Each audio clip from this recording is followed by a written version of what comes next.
আসসালামু আলাইকুম everyone, welcome back to my channel. আমার চ্যানেলে নতুন একটি ভিডিও দেখার জন্য সবাইকে স্বাগত জানাচ্ছি। আজকে আমি তৈরি করে দেখাবো পঞ্চ কেক। মাত্র 2টি ডিম দিয়ে কিভাবে বাসাতে আপনারা সুন্দর একটি কেক তৈরি করবেন সেই রেসিপিটাই শেয়ার করব। মাত্র 2টি ডিম দিয়ে কিভাবে সুন্দর একটি পঞ্চ কেক তৈরি করবেন সেই রেসিপিটাই আপনাদের মাঝে এখন শেয়ার করতে যাচ্ছি।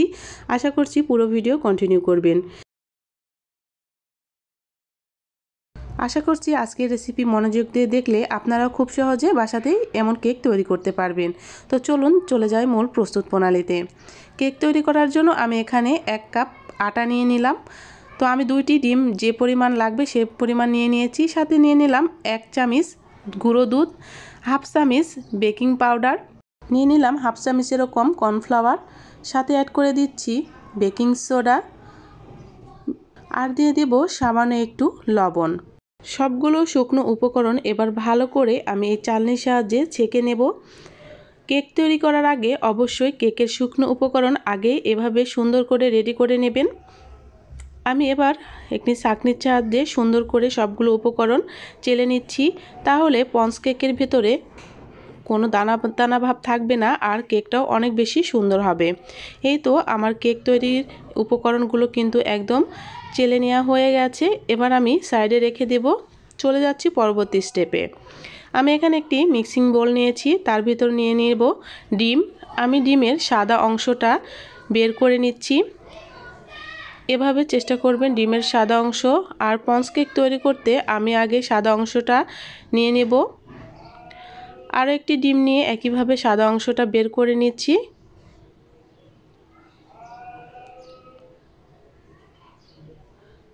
তো এভাবে কিন্তু আমি 2টা ডিমের সাদা অংশ বের করে নিলাম। এবার একটি ইলেকট্রিক বিটারের সাহায্যে ডিমের সাদা অংশটাকে আমি ফর্ম করে নেব। তো একটু ধৈর্য ধরে দেখলে আসলে বুঝতে পারবেন। ইলেকট্রিক বিটারটি অন করে আমি আস্তে আস্তে চিনি দিয়ে দিব। আর কেক তৈরি করতে এভাবে আস্তে আস্তে চিনি দিবেন, একসাথে চিনি দিতে যাবেন না। তো এভাবে কিন্তু আস্তে আস্তে আমি পরিমাণ মতো চিনিটা দিয়ে দেব। তো আপনার যে রকম মিষ্টি খাবেন সেই পরিমাণে কিন্তু দিয়ে দিবেন। আর আমি কতটুকু দিয়েছি সেটাও আপনাদেরকে একটু দেখিয়ে দেব। আমি এই কাপটার 1.5 কাপ চিনি ব্যবহার করেছি। 2টা ডিমের জন্য 1.5 কাপ চিনি যথেষ্ট। তো আমি এভাবে সবগুলো চিনি দিয়ে সুন্দর মতো এভাবে কিন্তু ফর্ম করে নেব। আমার কিন্তু ফর্ম করে নেওয়া হয়ে গেছে। সামান্য একটু ধৈর্য ধরে বিটারটা ঘুরিয়ে এভাবে ফর্ম করে নিলেই কিন্তু হয়ে যাবে। এবার আমি ডিমের হলুদ অংশটা এর ভিতরে দিয়ে দেব। ডিমের কুসুমটা দিয়ে আরও কিছুক্ষণ আমি কিন্তু এভাবে বিট করে নেব। এ পর্যায়ে আমি হাই হিটে কিন্তু বিট করব, যেহেতু শেষের পর্যায়ে। আর এই তো আমার ব্যাটারের ঘনত্বটা এমন হয়েছে। আমার কিন্তু বিট করে নেওয়া হয়ে গেছে। এবার আমি বাকি উপকরণগুলো এর ভিতর অ্যাড করে দেব। এখন দিয়ে দিচ্ছি তেল, দিয়ে দিচ্ছি 1 চামচ ভ্যানিলা এসেন্স।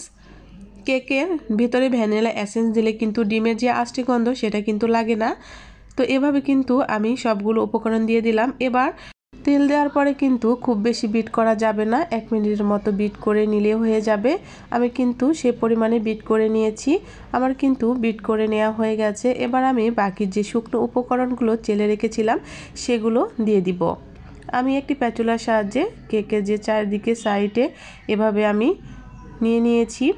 তো এবার শুকনো উপকরণগুলো আমি 2 ভাগে দেব, একবারে দিতে যাবেন না।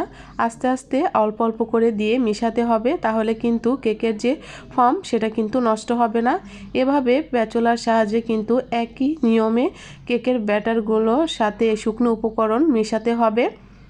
তো দেখতেই পাচ্ছেন, আশা করছি বুঝতে পারছেন। যারা একদমই নতুন আছেন তারা কিন্তু একটু ফলো করলে তৈরি করতে পারবেন।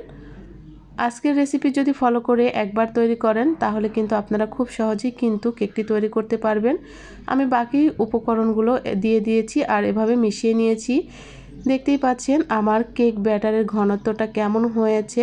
তো এভাবে যখন ভাজে ভাজে পড়বে তখন বুঝে নেবেন যে আপনার কেকের যে ব্যাটার সেটা কিন্তু একদম পারফেক্ট হয়েছে। তো এই তো আমি কিন্তু এবার একটি মোল্ডে ঢেলে নেব। তার জন্য আগে থেকে আমি কিন্তু একটি মোল্ডের তেল ব্রাশ করে নিয়েছি এবং নিচে একটি পেপার বিছিয়ে দিয়েছি।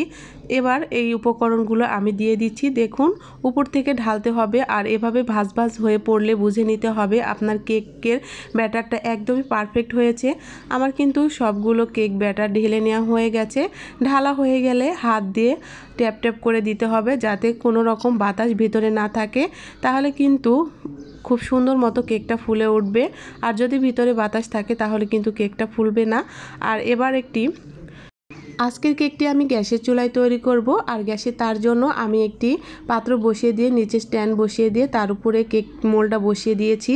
আর ঢাকনা দিয়ে উপরে কিন্তু সুন্দর মতো ঢেকে দিতে হবে যাতে কোনো দিক থেকে কোনো রকম হাওয়া না বের হয়। যদি বের হয় সেদিক দিয়ে কিন্তু বন্ধ করে দিতে হবে।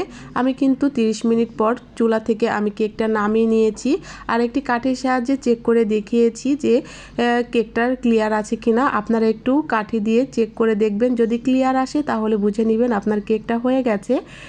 কেকটা ঠান্ডা করে আমি এখন কেকটা মোল্ড আউট করে নিচ্ছি আর দেখিয়ে দিব আমার কেকটা কতটা পরিমাণ স্পঞ্জ হয়েছে। আশা করছি আপনারা আজকের রেসিপি অনেক সুন্দর বুঝতে পেরেছেন। আমি কিন্তু এই কেকটা এখন আপনাদেরকে দেখিয়ে দেব যে কেমন হয়েছে। আর এই তো এভাবে তৈরি করে কিন্তু আপনারা বাসাতে খুব সহজে সবার পছন্দের কেকটি তৈরি করতে পারবেন। বার্থডে কেক কিংবা যে কোনো কেক কিন্তু এভাবেই তৈরি করে। তো আজকের কেকটি কেমন লাগলো অবশ্যই কমেন্ট বক্সে জানাতে ভুলবেন না। আর আমি দেখিয়ে দিচ্ছি চারিদিক থেকে চাপ দিয়ে দেখুন কতটা স্পঞ্জ করছে, দেখেই একটু বুঝতে পারবেন। তো কেমন লাগলো আজকের ভিডিও অবশ্যই আপনাদের কমেন্ট অপেক্ষায় থাকবো। আর এমন নিত্য নতুন সহজ রেসিপি পেতে হলে অবশ্যই আমার চ্যানেলটি সাবস্ক্রাইব করে আমার পাশেই থাকবেন। এবার আমি আপনাদেরকে একটু কেটে দেখিয়ে দিব যে আমার কেকের ভিতরটা কেমন হয়েছে। তো বরাবরের মতো আজকের ভিডিওটি আপনাদের কাছে অনেক বেশি সহজ করে উপস্থাপন করার চেষ্টা করেছি। আশা করছি আমার প্রিয় ভিউয়ার্সরা অনেক সহজে বুঝতে পেরেছেন। এই তো আমি কিন্তু দেখিয়ে দিলাম যে দেখুন ভিতরটাও অনেক বেশি স্পঞ্জ আর অনেক সুন্দর হয়েছে, খেতেও হয়েছিল অসাধারণ। আজকের মতো এখানে বিদায় নিচ্ছি। দেখা হচ্ছে নতুন আরেকটি রেসিপির সঙ্গে। সে পর্যন্ত সবাই ভালো থাকবেন। আল্লাহ হাফেজ।